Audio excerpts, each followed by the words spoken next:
नमस्कार, आप देख रहे हैं संगम भारत। आज हमारे साथ में बात करने के लिए बहुजन मुक्ति पार्टी के प्रदेश अध्यक्ष हैं ए.के. अम्बेडकर, और हम इनसे जानने की कोशिश करते हैं कि जिस तरह से सीजेआई पर फेंके गए जूते और जिस तरह से अपमानित, आखिर ये इसे कैसे देखते हैं, और तमाम देश भर में आंदोलन हुआ। तो हम चलते हैं, हम बात करते हैं। सर, स्वागत है आप हमारे चैनल। धन्यवाद आपके चैनल संगम भारत को। क्या क्या कहेंगे आप? आपका सवाल बहुत मौलिक है। जिस प्रकार से भारत में 6 अक्टूबर 2025 को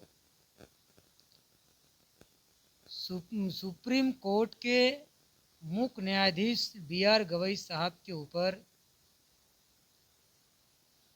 ब्राह्मणों ने प्लान बनाकर, योजना बनाकर, ब्राह्मण वकील ने जो जूता फेंकने की काम किया, वो केवल अकेला नहीं किया। ऐसा नहीं कहा जा सकता है कि उसने अकेला किया, बल्कि उस पर्दे के पीछे जो समस्त ब्राह्मण हैं, जो देश के संचालन कर रहे हैं, ऐसे लोगों ने योजना बनाकर, प्लानिंग बनाकर उस व्यक्ति को, उस वकील को मोहरा बनाया और मोहरा बनाकर जूता फेंकवाने की काम किया। मैं और मेरी पार्टी ने, बहुजन मुक्ति पार्टी, इस घटना को कड़ी से कड़ी हम निंदा करते हैं। और ऐसी गंदा हरकत ब्राह्मणों के द्वारा तो मैं सोचा भी नहीं था कि ब्राह्मण भी इतने गिर कर ऐसी हरकत कर सकते हैं। भारत के संस्कृति में ब्राह्मणों को पुरोहित कहा गया, ब्राह्मणों को बहुत बुद्धिजीवी कहा गया, ब्राह्मण को बहुत अक्लमंद समझदार व्यक्ति कहा गया कि भाई वो जो जाति है बहुत समझदार जाति के लोग हैं, बहुत बुद्धिमान जाति के लोग हैं, बहुत सूझबूझ रखने वाले जाति के लोग हैं। लेकिन इस घटना से सिद्ध हो गया कि ब्राह्मण बुद्धिमान नहीं बल्कि बहुत ही ज्यादा भ्रष्ट होता है। जिस कोर्ट में वकालत कर रहा है, जहाँ के जो सुप्रीमो हैं उनके ऊपर जूता फेंकने की काम करता है। एक लॉयर्स व्यक्ति वो कितना भ्रष्ट कहा जा सकता है, इसका हम अंदाजा नहीं लगा सकते हैं। एक बात है, तो हम तो इसकी कड़ी निंदा करते हैं। लेकिन एक बात पत्रकार महोदय और मुझे कहना है, आपके चैनल के माध्यम से मैं देश के लोगों को, खासकर बहुजन समाज के लोगों को मैं बताना चाहता हूँ कि ब्राह्मणों का इतिहास ही है, आज का नहीं, 2500 सालों से ब्राह्मणों का जो आप उनकी चारित्रिक अध्ययन करेंगे, चरित्र के बारे में अध्ययन करेंगे, तो आपको पूरा उनका चरित्र ही दिखाई देगा कि ये ब्राह्मण लोग आज तो गवई साहब के ऊपर जूता फेंक रहे हैं, जूते मार रहे हैं। ब्राह्मणों का चरित्र ही है यही। मूल निवासी बहुजन समाज के लोगों को कई हजार सालों से जूता मार रहे हैं। आज भारत के लोगों को क्या लग रहा है कि गवई साहब को, मुख्य न्यायाधीश को, चीफ जस्टिस ऑफ इंडिया को इन ब्राह्मणों ने, ब्राह्मण वकील ने जूता मारा? ऐसा नहीं। अरे ब्राह्मणों ने हजारों हजारों सालों से मूल निवासी बहुजन समाज के लोगों को, अनुसूचित जाति के लोगों को, अनुसूचित जाति में अलग अलग जाति के लोगों को, अनुसूचित जनजाति में अलग अलग जनजातीय समूह को, पिछड़ा अति पिछड़ा में, ओबीसी में अलग अलग जाति के लोगों को ये कई हजारों सालों से जूते मार रहे हैं। ये कोई नई घटना नहीं है। तो जब ये नई घटना नहीं है, लेकिन जितना इसकी प्रोपेगेंडा किया जा रहा है, जितना इसका प्रचार किया जा रहा है, जितने इसके ऊपर लोगों में मैसेज आ रहा है, ठीक है प्रचार हो, मीडिया में आए, सब हो, लेकिन ये कोई नई घटना नहीं है। भारत में इन ब्राह्मण समाज के लोगों ने, इन ब्राह्मणों ने, भ्रष्ट ब्राह्मणों ने, गिरे हुए ब्राह्मणों ने, बौद्धिक भ्रष्ट ब्राह्मणों ने हजारों हजारों सालों से हमारे समाज के, बहुजन समाज के करोड़ों लोगों को डेली जूता मार रहे हैं, उसका मीडिया वाला नहीं दिखा रहा है। कहाँ चले जाते हैं मीडिया वाले, कहाँ चले जाते हैं पत्रकार, कहाँ चले जाते हैं टीवी चैनल के लोग, कोई नहीं दिखाता है। एक मूक न्यायाधीश को मारा गया तो केवल चर्चा वही हो रही, वही हो रही, वही हो रही। तो ठीक है, अगर उनको मारा गया, उसका हम चर्चा करें, विरोध करें, प्रदर्शन करें, सड़क पर आके हम संवैधानिक दायरे में आकर प्रदर्शन करें, क्या जूता मारना बंद हो जाएगा? क्या जूता मारना वो बंद कर देंगे? ऐसा कतई करने वाले नहीं है। प्रदर्शन में ब्राह्मण भी उसमें शामिल थे। अरे तो ब्राह्मणों का चरित्र ही है, मारते वही हैं, जख्म वही बनाते हैं, मरहम भी वही लगाते हैं। तब तो हमारे लोग कहते हैं ना कि सारे ब्राह्मण बुरे नहीं होते हैं। हमारे लोग कहते हैं सारे ब्राह्मण बुरे नहीं होते हैं, कुछ ब्राह्मण जो होते हैं भले भी होते हैं, लेकिन ब्राह्मणों का चरित्र और चाल जो है हमारे लोगों को समझने के लिए जल्दी नहीं समझ में आ सकते, इतना आसानी से नहीं समझ सकते हैं।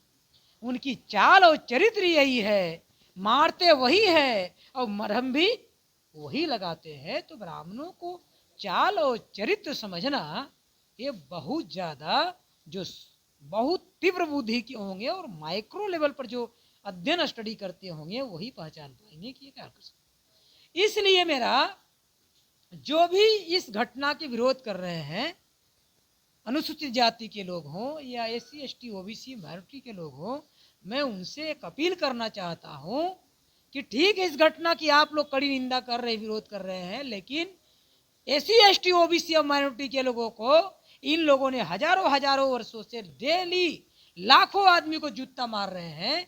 इसकी पूरी संगठित शक्ति के साथ में विरोध प्रदर्शन होना चाहिए, भारत बंद होना चाहिए, बिहार बंद होना चाहिए कि ये घटना आज के बाद जो है कल घटने के नाम न ले।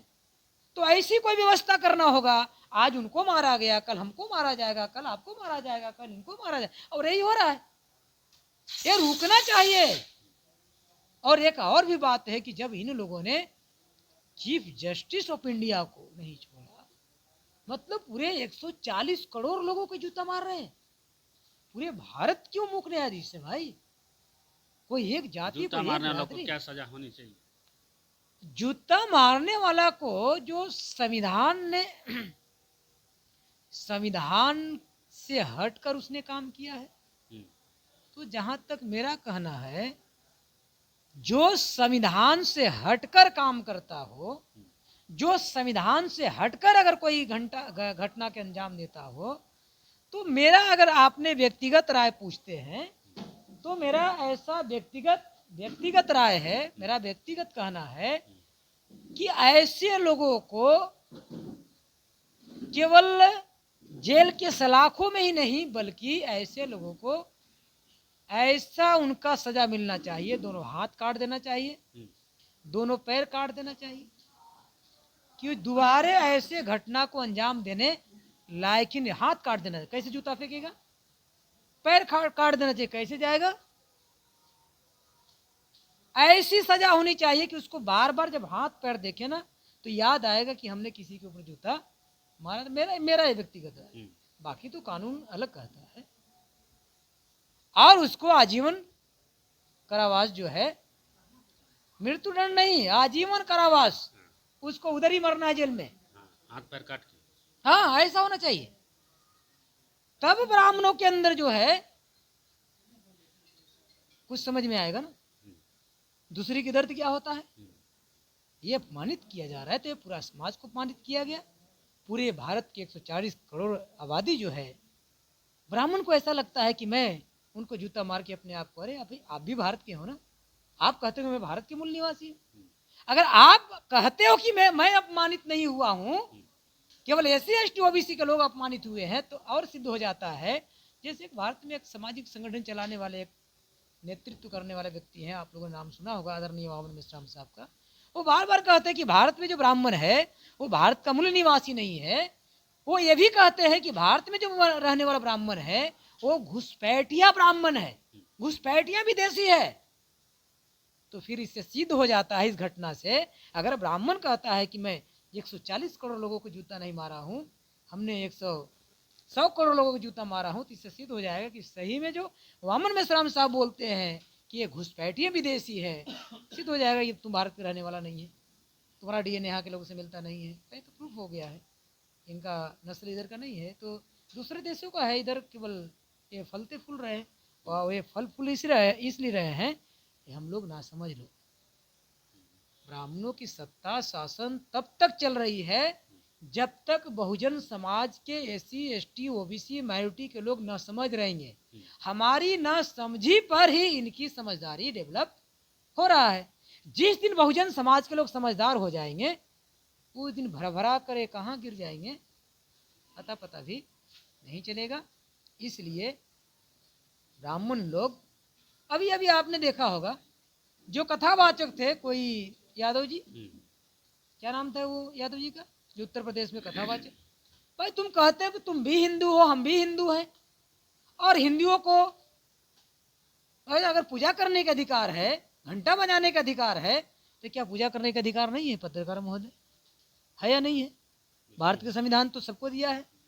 भाई मैं कथा सुन सकता हूँ तो कथा करवा भी सकता हूँ कि नहीं करवा सकता हूँ? तो उस कथावाचक को ब्राह्मणों ने अपने औरतों से उसमें क्या कर, उनको ऊपर पेशाब, सिर मुड़वा कर पेशाब करवाया।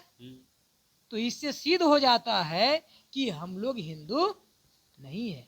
अगर ब्राह्मण भी हिंदू है, हम भी हिंदू हैं, और अगर हम हिंदू हैं तुम भी हिंदू हो, तो हिंदुओं के साथ में गैर बराबरी कहाँ से? तुम कथावाचक हो तो हम भी कथावाचक हैं, हो रहा है।